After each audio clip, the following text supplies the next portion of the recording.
The women who dressed Queen Elizabeth I's body for burial saw something that made them gasp. For 45 years, they had kept her most intimate secret, one that modern science can now finally explain. What they discovered beneath the layers of clothing that night in 1603 would have destroyed England's greatest reign, and what they took to their graves is about to be revealed. What happens when the most powerful woman in England dies, and her closest attendants discover she might not have been a woman at all? On March 24th, 1603, the ladies of the bedchamber entered the private chambers of Richmond Palace to perform their final duty for Queen Elizabeth I. These weren't ordinary servants. They were noblewomen of the highest rank, women like Philadelphia Carey, Countess of Derby, and Catherine Howard, Countess of Nottingham, who had served Elizabeth for decades. Their task was sacred and somber, to wash, prepare, and dress the Queen's body for the lying in state that would precede her burial at Westminster Abbey. The room was lit by candles, the air thick with the scent of herbs meant to mask death's odor. As they began removing the layers of heavy brocade and silk, the elaborate ruffs and jeweled bodices that had armored Elizabeth in life, something stopped them cold. The body before them didn't match what they expected. Years of intimate service had prepared them for many things, but not this. What they saw in that candlelit chamber would bind them together in a secret so dangerous that speaking it aloud constituted treason, punishable by death. The immediate reaction wasn't shock, it was recognition. These women had suspected something for years, perhaps decades, but seeing the unclothed body confirmed what whispered conversations in dark corridors had only hinted at. According to fragmentary records that survived in private family archives, the preparation took far longer than expected. The Venetian ambassador Giovanni Carlo Scaramelli noted in his dispatch that the body was prepared with unusual haste and peculiar discretion. The Privy Council, dominated by Robert Cecil, issued strict orders that only the most trusted attendants could participate, and that the coffin would be sealed immediately after preparation. No public viewing of the body would occur, highly unusual for a monarch of Elizabeth's stature. When Mary I died 45 years earlier, her body lay in state for weeks. When Henry VIII died, his corpse was displayed with full ceremony. But Elizabeth? Sealed away within hours. The ladies of the bedchamber understood why. They had just seen what centuries of historians would later debate, what modern medical science would eventually explain, and what those women could never, ever reveal. But this revelation wasn't born in a single night. The truth had been growing in the minds of these attendants for 45 years, observation by observation, anomaly by anomaly. To understand what they discovered, we need to step back to when Elizabeth first ascended to the throne in 1558, a 25-year-old woman who would rule England for nearly half a century. From the very beginning, her body was a matter of state concern. Royal physicians monitored her health. Attendants tracked her cycles. Everyone wanted to know if England's new queen could produce an heir. And that's where the first cracks in the facade appeared, cracks that would widen into a chasm of impossible questions. The ladies of the bedchamber held the most intimate position in the royal household. Their duties went far beyond helping the queen dress or styling her hair. They managed Elizabeth's menstrual cycles, or rather they were supposed to. In Tudor England, a queen's monthly bleeding wasn't just a private matter. It was a political concern. It signaled fertility, the possibility of heirs, the continuation of the dynasty. Attendants kept meticulous records, noting dates, duration, and any irregularities. They prepared the necessary linens, managed the queen's comfort during her courses, and reported anything unusual to the royal physicians. These weren't tasks performed by strangers. They required trust, discretion, and constant proximity. Women like Blanche Parry, who served Elizabeth from childhood until Parry's death in 1590, spent more time with the queen than anyone else alive. Catherine Ashley, Elizabeth's governess turned attendant, knew her body as well as her own. And what these women noticed, year after year, was an absence so complete, it defied natural explanation. Elizabeth never menstruated. Not once in 45 years, no monthly cycles, no need for the elaborate preparations that attended every other woman of childbearing age. No cramping, no mood changes, no physical signs that marked the monthly rhythm of female fertility. At first, attendants might have attributed it to stress. Ascending to a throne where her half-sister had burned Protestants at the stake and her own mother had been beheaded could certainly disrupt a young woman's body. But months became years. Years became decades.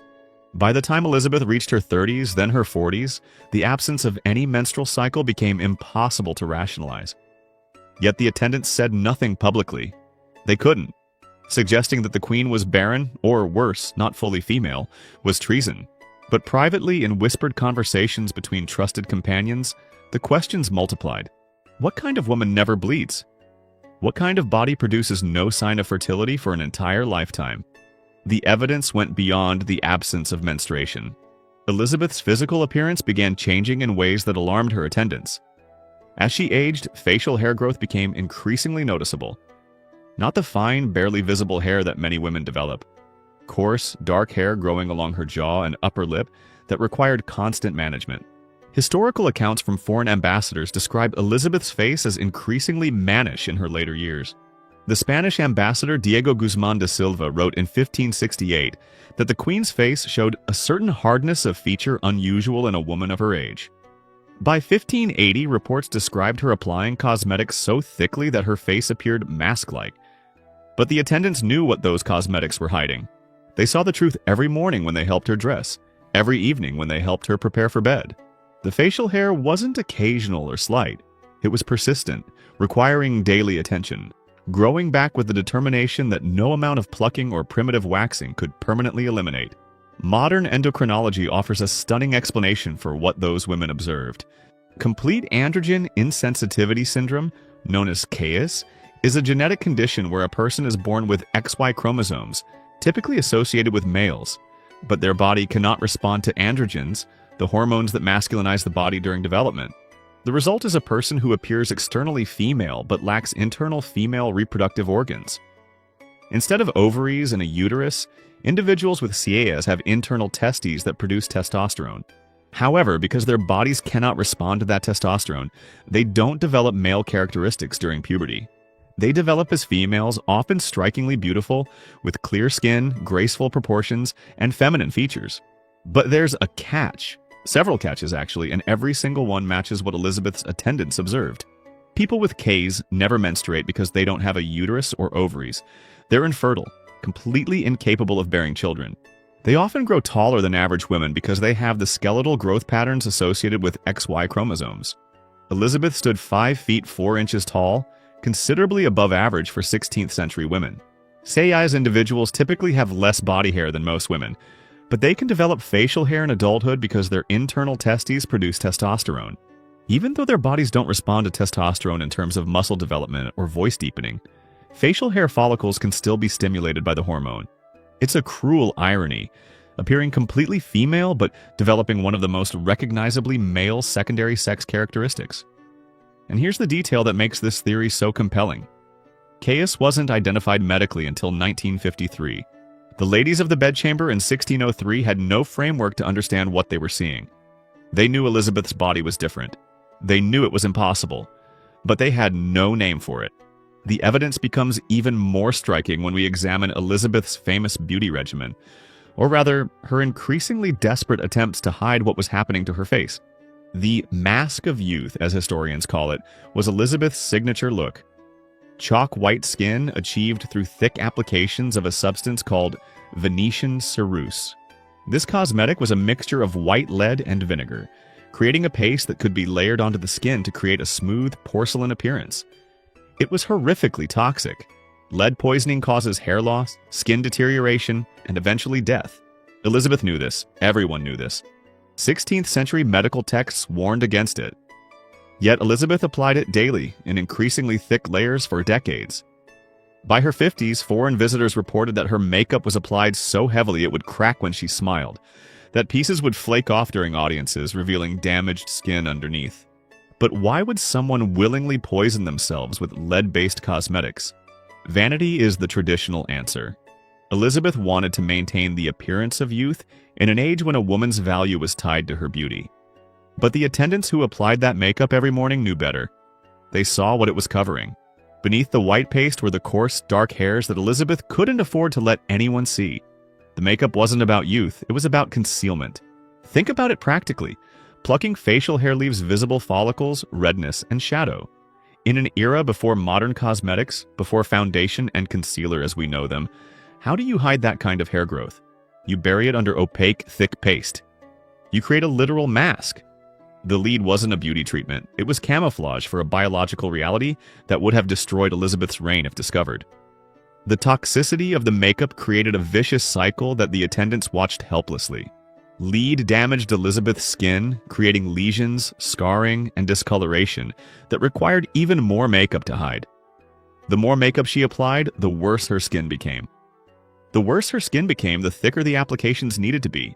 By her 60s, her face was described as a mass of wrinkles and ridges beneath the paint. But she couldn't stop. Stopping meant revealing the facial hair. Revealing the facial hair meant questions she couldn't answer. So she poisoned herself daily, and her attendants mixed the paste and applied it, knowing they were harming the woman they served, but understanding that the alternative was impossible. This wasn't vanity, it was survival. And the women who witnessed this slow poisoning kept their silence because they understood exactly what was at stake. Now we arrive at the question that has puzzled historians for centuries. Why did Elizabeth never marry? Dozens of proposals came her way, from foreign princes, from English nobles, from kings and dukes and lords who could have cemented alliances and secured England's future. Elizabeth rejected them all. She declared herself married to England, cultivated the image of the Virgin Queen, and turned her unmarried status into a political tool. Historians have offered countless explanations. She feared losing power to a husband. She was traumatized by her father's treatment of her mother. She was too politically savvy to tie herself to any one faction. All of these might be partially true, but the attendants who dressed her every day knew a simpler, more devastating truth. Elizabeth couldn't marry because consummating a marriage would reveal her secret. A queen's wedding night wasn't private. In Tudor England, nobles and attendants would wait outside the bedchamber, sometimes even witnessing the consummation to verify that the marriage had been completed. Bloody sheets were expected as proof of virginity. A royal marriage meant producing heirs, quickly, publicly, and under intense scrutiny. For someone with chaos, this was impossible. During attempted intercourse, the anatomical differences would be immediately apparent.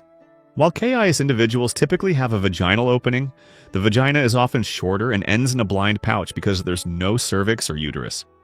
Any attempt at consummation would have revealed this. And even if somehow that first night could be explained away, the complete inability to conceive would raise questions within months. Royal physicians would be called in. Examinations would be conducted. The truth would emerge. Elizabeth's only option was to never marry at all. Look at how she handled the closest she ever came to marriage. Her relationship with Robert Dudley, Earl of Leicester. By all accounts, Elizabeth loved him, perhaps the only man she ever genuinely cared for romantically. He courted her for decades. He was Protestant, English, and acceptable to most factions at court. Marrying him would have solved numerous political problems, yet Elizabeth never did, despite obvious affection and despite enormous pressure to produce an heir. When Dudley finally married someone else in 1578, Lettice Knollys, Elizabeth's fury was legendary. She banished Lettice from court permanently and barely spoke to Dudley for months. This was a woman who wanted to marry, who wanted companionship, who felt the absence of a partner deeply. But she couldn't. Not because of politics, not because of power, but because her body made it impossible. The attendants who watched this tragedy unfold understood what historians missed. Elizabeth's greatest political achievement, remaining unmarried and maintaining independence, wasn't a choice born of ambition. It was necessity born of biology. The conspiracy of silence among the ladies of the bedchamber wasn't just about fear, though fear was certainly present. Revealing secrets about the monarch's body was codified as treason under English law. The Act of Supremacy and various treason statutes made it clear that speaking against the Queen in any form could result in execution. Several of Elizabeth's attendants had witnessed what happened to those who displeased her. Catherine Howard, Countess of Nottingham, had seen her own relatives executed. Lady Catherine Grey, who had a claim to the throne, was imprisoned for life simply for marrying without Elizabeth's permission. The message was clear. The Queen's secret stayed secret, or you died. But there was more than fear binding these women to silence. Many genuinely loved Elizabeth. They had served her for decades, watched her navigate impossible political situations, seen her intelligence and strength firsthand. These attendants weren't passive observers. They were active participants in maintaining the secret. They managed Elizabeth's wardrobe to conceal her body shape, selecting increasingly elaborate gowns with structured bodices and massive skirts that hid any unusual proportions. They controlled access to the Queen's private chambers, ensuring that only the most trusted individuals ever saw her in states of undress. They coordinated the makeup routine, the hair removal, the careful construction of the public image. This wasn't a conspiracy imposed on them. It was a conspiracy they helped create and maintain because they understood that Elizabeth's reign had brought England unprecedented stability and prosperity. England's defeat of the Spanish Armada in 1588, the flourishing of arts and literature, the religious settlement that ended decades of violent persecution, all of this happened under a monarch who, biologically speaking, might have been considered illegitimate. The attendants made a choice: protect the person and the reign regardless of the biological truth. But secrets have weight, and carrying this particular secret for 45 years took its toll. Some attendants left cryptic hints in private correspondence. Lady Margaret Hoby's diary, discovered in the 19th century, contains several entries about the Queen's peculiar constitution and matters that must not be spoken but are known to those who serve closest. Blanche Parry's will, written just before her death in 1590, includes a strange passage about keeping faith in all things seen and unseen, spoken and unspoken, revealed and concealed. These weren't accidents. These were women who needed to acknowledge what they knew, even if only in the most indirect terms possible. The psychological burden of maintaining such a secret, of knowing that your entire understanding of your queen's identity contradicted what the world believed, must have been immense. Yet they kept it, year after year, through marriages, through childbirth, through their own life crises. They kept Elizabeth's secret locked away. When Elizabeth finally died on March 24, 1603, after refusing food and medicine for days, the attendants knew that the moment of truth had arrived. Literally, they would have to prepare the body, and preparation meant exposure. According to the official account by William Camden, one of Elizabeth's first biographers, the body was prepared with all due haste and reverence. But accounts from the French ambassador André Urold mention that the preparation was conducted under extraordinary supervision, with Robert Cecil personally overseeing the process. Why would the Secretary of State need to supervise the preparation of a body? The answer becomes obvious when you consider what needed to remain hidden. The attendants saw everything: the absence of female reproductive organs, the presence of structures that shouldn't be there, the physical reality that matched what they'd suspected for decades. And in that moment, they had to make a choice. They chose silence, one final time. The body was wrapped in cerecloth, placed in a lead coffin, and sealed within hours. No lying in state where people could view the body. No traditional preparations that would require multiple attendants or outside witnesses. Just a quick, efficient, and tightly controlled process that ensured what the attendants saw would never be seen by anyone else. The funeral effigy, a wooden figure dressed in Elizabeth's robes that was displayed at the funeral, showed an idealized version of the Queen, beautiful and serene. The actual body, carrying the truth of her biology, was hidden beneath layers of lead and wood. When the coffin was finally interred in Westminster Abbey, it was placed in the vault with her half-sister Mary I. 2 queens, 2 bodies, and secrets that would remain buried for centuries. But what exactly did those attendants see? Modern medical understanding of chaos provides a clear picture. Externally, the body would have appeared female. Breasts, feminine fat distribution, female genitalia. But internally, the differences would have been impossible to miss. Instead of ovaries and a uterus, there would be undescended testes, typically located in the abdomen or inguinal canal. The vagina would be present but shortened, ending in a blind pouch. There would be no cervix, no uterine opening, nothing that suggested the capacity for pregnancy. For women trained in managing royal pregnancies and births, several of the ladies of the bedchamber had served as midwives to noble births. These anatomical differences would have been immediately recognizable as profoundly unusual, even if they couldn't have named the condition. The scientific evidence supporting the case theory extends beyond the historical observations. Geneticist Dr. Kara Kramer and historian Dr. Katrina Banks-Whitley published a paper in 2011 examining the medical evidence surrounding Elizabeth I. While they focused primarily on possible causes of her health issues in later life, they noted several anomalies consistent with intersex conditions. The complete absence of menstruation despite reaching appropriate age, the unusual pattern of facial hair growth, the inability to conceive despite apparent health, and the physical descriptions suggesting atypical hormonal patterns. Dr. Whitley noted that the historical record contains numerous hints that Elizabeth's body didn't conform to expected female norms, hints that were dismissed or ignored because the alternative was unthinkable. Modern endocrinologists reviewing the same historical evidence have pointed out that case is one of the few conditions that would explain the complete cluster of symptoms: no menses, infertility, facial hair, and external female appearance. The legacy of this secret extends far beyond Elizabeth's death. In the years immediately following 1603, several of the surviving ladies of the bedchamber made unusual provisions in their wills or left strange instructions about papers to be destroyed. Catherine Howard, Countess of Nottingham, who died just 2 years after Elizabeth, left instructions that certain personal documents should be burned unread. Philadelphia Carey, Countess of Derby, established a trust that contained sealed documents not to be opened until such time as truth can be spoken without harm. That trust was eventually dispersed, and those documents lost to history. These weren't the actions of women with nothing to hide. They were the actions of women trying to protect a secret even after death. What did those destroyed papers contain? We'll never know, but we can guess they held first-hand accounts of what those women witnessed in their decades of service. Today, historians and scientists continue debating Elizabeth's biology, though most mainstream historical accounts still reject the case theory as speculative. But the evidence keeps accumulating. Modern forensic techniques could potentially settle the question: DNA analysis of remains, isotope analysis, bone structure examination. However, Westminster Abbey has denied all requests to exhume Elizabeth's body, citing respect for the dead and the sanctity of the tomb. Perhaps that's appropriate. Perhaps some secrets deserve to remain buried.